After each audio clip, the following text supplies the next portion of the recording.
हिंदी साहित्य का काल विभाजन एवं नामकरण। जॉर्ज ग्रियर्सन द्वारा किया गया काल विभाजन एवं नामकरण।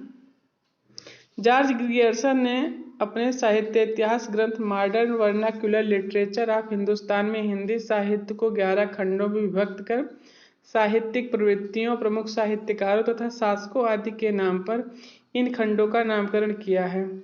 ग्रियर्सन द्वारा किया गया काल विभाजन एवं नामकरण इस प्रकार है। नंबर 1, चारण काव्य 700 से 1300 ईस्वी तक। नंबर 2, 15वीं शताब्दी का धार्मिक पुनर्जागरण। नंबर 3, जायसी और उसकी कविता। नंबर 4, ब्रज का कृष्ण संप्रदाय। नंबर 5, मुगल दरबार। नंबर 6, तुलसीदास। नंबर 7, रीति काव्य 1580 से 1300 ईस्वी तक।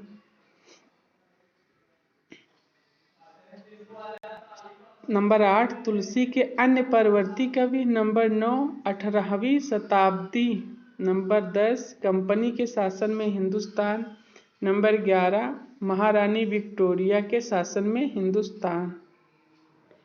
उपरोक्त कालखंडों के अतिरिक्त ग्रियर्सन ने एक अध्याय विविध अज्ञात कवियों को भी समर्पित किया है। जॉर्ज ग्रियर्सन के काल विभाजन में अनेक कमियां हैं, जैसे उन्होंने हिंदी साहित्य का आरंभ 700 ईस्वी से मानकर अपभ्रंश साहित्य की गणना हिंदी साहित्य के इतिहास में कर दी। इस काल विभाजन में 14वीं शताब्दी पूरी तरह गायब है। नंबर 3, यह कालों के विभाजन और नामकरण में कोई निश्चित आधार नहीं है। मिश्र बंधुओं द्वारा किया गया काल विभाजन। 1913 ईस्वी में मिश्र बंधुओं ने अपने इतिहास ग्रंथ मिश्र बंधु विनोद में जो काल विभाजन एवं नामकरण किया वह इस प्रकार है। नंबर 1, आरंभिक काल, जिसके 2 उपविभाग हैं।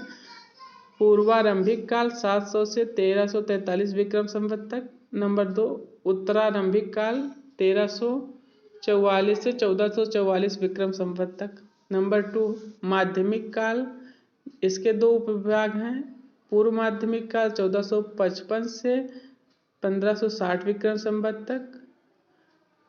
प्रौढ़ माध्यमिक काल 1561 से 1680 विक्रम संवत तक। नंबर 3, अलंकृत काल, इसके अन्य उपविभाग हैं। पूर्वालंकृत काल 1681 से 1790 विक्रम संवत और उत्तरालंकृत काल 1791 से 1889 विक्रम संवत तक। नंबर 4, परिवर्तन काल 1890 से 1925 विक्रम संवत तक। नंबर 5, वर्तमान काल 1926 विक्रम संवत से आज तक। विश्व बंधुओं का काल विभाजन एवं नामकरण में जो त्रुटियां हैं वो निम्नलिखित हैं। नंबर 1, इस विभाजन में ग्रियर्सन का अनुसरण करते हुए संवत 700 से हिंदी साहित्य का आरंभ मानकर अपभ्रंश को भी हिंदी साहित्य के अंतर्गत रख लिया गया है। नंबर 2, यह विभाजन साहित्य पर आधारित न होकर भाषा पर आधारित है। नंबर 3, युगों के नामकरण कोई उचित आधार इसमें ग्रहण नहीं किया गया है। आचार्य रामचंद्र शुक्ल का द्वारा किया गया काल विभाजन। आचार्य रामचंद्र शुक्ल ने अपने पुस्तक हिंदी साहित्य का इतिहास में हिंदी साहित्य का काल विभाजन एवं नामकरण निम्न प्रकार से किया है। नंबर 1, आदिकाल को, जिसे उन्होंने वीर गाथा काल का नाम दिया है, संवत 1750 से 1375 तक। नंबर 2, मध्यकाल को, पूर्व मध्यकाल को उन्होंने भक्तिकाल का नाम दिया है और इसकी समय सीमा निर्धारित की है 1375 से 1700 तक। और नंबर 3, उत्तर मध्यकाल को उन्होंने रीतिकाल का नाम दिया है और इसकी समय सीमा संवत 1700 से 1900 तक मानी। और चौथा है आधुनिक काल, जिसको उन्होंने गद्य काल का नाम दिया है और इसकी सीमा जो है संवत 1900 से आज तक मानी है। शुक्ल जी द्वारा किया गया काल विभाजन एवं नामकरण दोहरा है। एक तो काल सापेक्ष, दूसरा प्रवृत्ति के आधार पर। शुक्ल जी के काल विभाजन और नामकरण में निम्नलिखित कमियां दृष्टिगोचर होती हैं। विद्वानों को सर्वाधिक आपत्ति आदिकाल के वीर गाथा काल नामकरण को लेकर है, क्योंकि जिन रचनाओं के आधार पर शुक्ल जी ने इसे वीर गाथा काल कहा है उनमें से अधिकांश आधारहीन एवं अप्रामाणिक है। नंबर 2, आदिकाल की शुरुआत इस काल विभाजन में 1050 संवत मानी गई है। निर्धारण पूर्णतः सही नहीं है। नंबर 3, भक्ति काल के निर्धारण में भी भक्ति काव्य के अतिरिक्त तत्कालीन अन्य धर्माश्रय, राजाश्रय एवं लोकाश्रय काव्य की अनदेखी की गई है। नंबर 4, रीतिकाल के निर्धारण में रीति कवियों के अतिरिक्त नीति कवियों को भी उचित स्थान दिए जाने की आवश्यकता प्रतीत होती है। नंबर 5, आधुनिक काल को प्रवृत्ति के आधार पर गद्य काल कहना अनुचित है, क्योंकि भले ही इस काल में गद्य का विकास ठीक हुआ हो, किंतु इसके अतिरिक्त पद्य एवं अन्य विधाओं की रचना का भी इस काल में कोई अभाव नहीं दिखता है। इतनी कमियां होने के बावजूद भी शुक्ल जी का जो काल विभाजन एवं नामकरण है वह अधिकांशतः इतिहासकारों द्वारा स्वीकार किया गया है, और हम कह सकते हैं कि शुक्ल जी का इतिहास ग्रंथ हिंदी साहित्य के इतिहास में एक मील का पत्थर है। डॉक्टर राम कुमार वर्मा द्वारा किया गया काल विभाजन एवं नामकरण,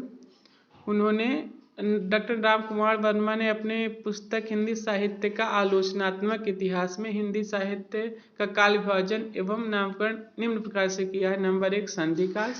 इसकी समय सीमा उन्होंने मानी है संवत 750 से 1000 तक। नंबर 2, चारण काल, संवत 1000 से 1375 तक। नंबर 3, भक्ति काल, संवत 1375 से 1700 तक। नंबर 4, रीति काल, संवत 1700 से 1900 तक। नंबर 5, आधुनिक काल, संवत 1900 से अब तक। डॉक्टर वर्मा ने वीर गाथा काल को संधिकाल नाम देकर इसकी सीमा संवत 750 से 1000 तक निर्धारित कर दी और संवत 1000 से 1375 तक की सीमा को चारण काल की संज्ञा दे दी।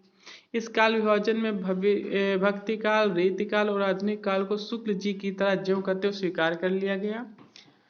अगले इतिहास ग्रंथ के रचनाकार हैं डॉक्टर नगेंद्र, जो कि उन्होंने हिंदी साहित्य का इतिहास प्रमुख रूप से संपादित किया था।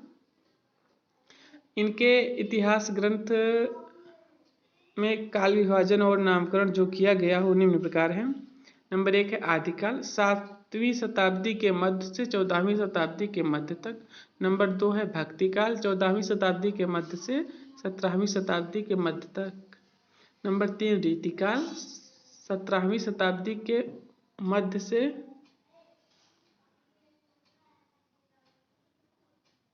19वीं शताब्दी के मध्य तक। नंबर 4 आधुनिक काल, 19वीं शताब्दी के मध्य से अब तक। इसके अंतर्गत आधुनिक काल का विभाजन और नामकरण इस प्रकार किया गया है। नंबर 1 पुनर्जागरण काल को भारतेंदु काल को उन्होंने पुनर्जागरण काल कहा है 1857 से 1900 ईस्वी तक। जागरण सुधार काल द्विवेदी युग को जो है 1900 से 1918 तक, और छायावाद काल 1918 से 1938 ईस्वी तक। नंबर 4 छायावादोत्तर काल। नंबर 1 है प्रगति प्रयोग काल 1938 से 1953 ईस्वी, और खा है नवलेखन काल 1953 ईस्वी से अब तक। आधुनिक संदर्भ में प्रचलित काल विभाजन एवं नामकरण जो सामान्यतः स्वीकार किया जाता वह है नंबर 1 आदिकाल 1000 ईस्वी से 1350 ईस्वी तक। नंबर 2 भक्तिकाल 1350 से 1650 ईस्वी तक। नंबर 3 रीतिकाल 1650 से 1850 ईस्वी तक, और आधुनिक काल 1850 ईस्वी से अब तक।